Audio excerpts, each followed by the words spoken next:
जी sir. गुरुजी सीताराम। सीताराम।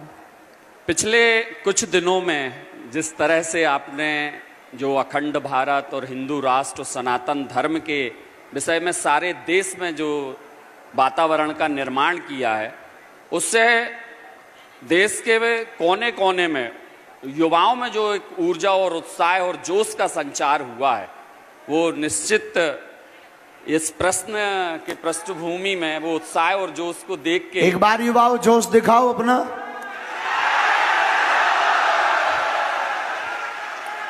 ये जो 12 बजे बैठे हैं ये बुलाए नहीं गए हैं। जी जी इन्हें बताया भी नहीं गया है, बस पागलपन में पड़े हैं। जी। तो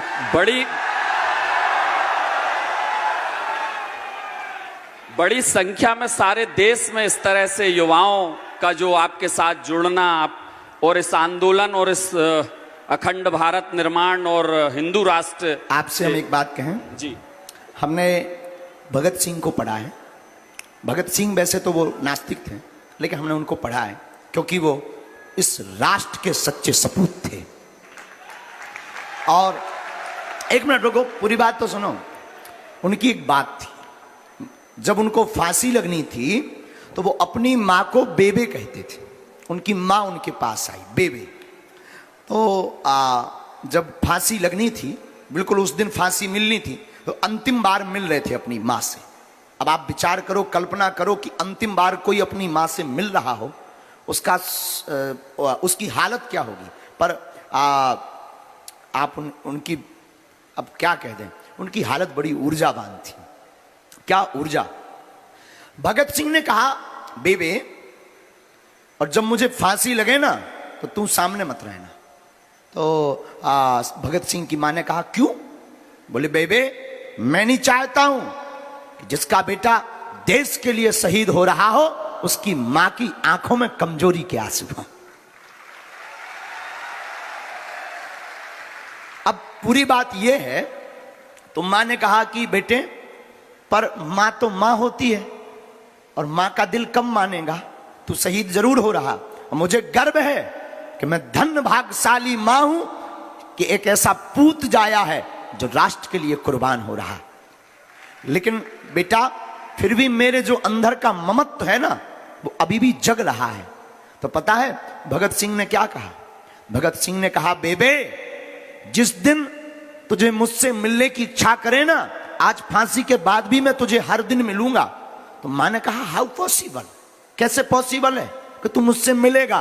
बोले, बेबे, जिस दिन इस देश का युवा भारत की बात करने लगे, समझना वो शहीद भगत सिंह बोल रहा है।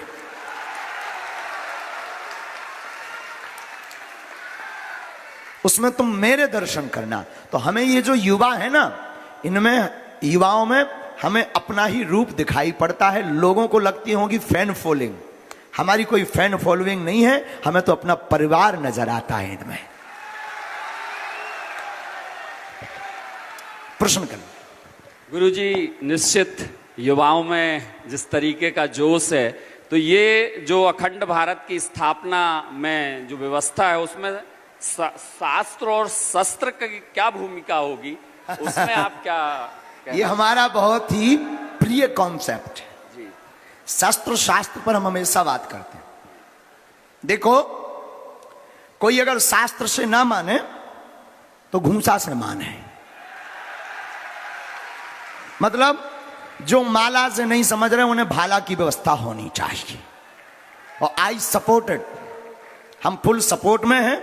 और आत्मरक्षा करना भारतीय संविधान में भी लिखा है। और तब तो सरकार जो है शस्त्र का लाइसेंस देती है। ये लाइसेंस क्यों मिलता है? आत्मरक्षा के लिए। भाला और माला इसीलिए रखना है, माला से हिंदू राष्ट्र बनाना है, और जब ना बने तो भाला से आत्मरक्षा करनी है, ताकि मिलिछ नजदीक न आ पावे। अब आपने कहा शस्त्र शास्त्र की क्या भूमिका है? जिस प्रकार चाय को बनाने के लिए शक्कर और पत्ती की भूमिका होती है, उसी प्रकार हिंदू राष्ट्र को बनाने के लिए शस्त्र शास्त्र की भूमिका है। जिस प्रकार विवाह के लिए पति और पत्नी दोनों की भूमिका होती है, उसी प्रकार हमारे जीवन में शस्त्र शास्त्र की आवश्यकता है। अब अंतर समझो, शस्त्र और शास्त्र में एक डंडा का अंतर है। शास्त्र से एक डंडा निकाल दो सो शस्त्र हो जाता है। अंतर कितना? एक छोटा सा अंतर। जैसे अंधविश्वास और विश्वास में बारीक लाइन है, उसी प्रकार शस्त्र शास्त्र में एक डंडा है। शास्त्र से एक डंडा निकालो तो वही शस्त्र बन जाता है, और शस्त्र में एक डंडा जोड़ दो वही शास्त्र बन जाता है। मतलब जो डंडा, जो शस्त्र धर्म के लिए उठाया जाता है, वो शस्त्र भी शास्त्र बन जाता है। इसलिए दोनों जरूरी हो। आप लोग ना हो तो एक ठैया जो है हथियार लेने का वो भी डाल सकते हैं, आवेदन, लाइसेंस।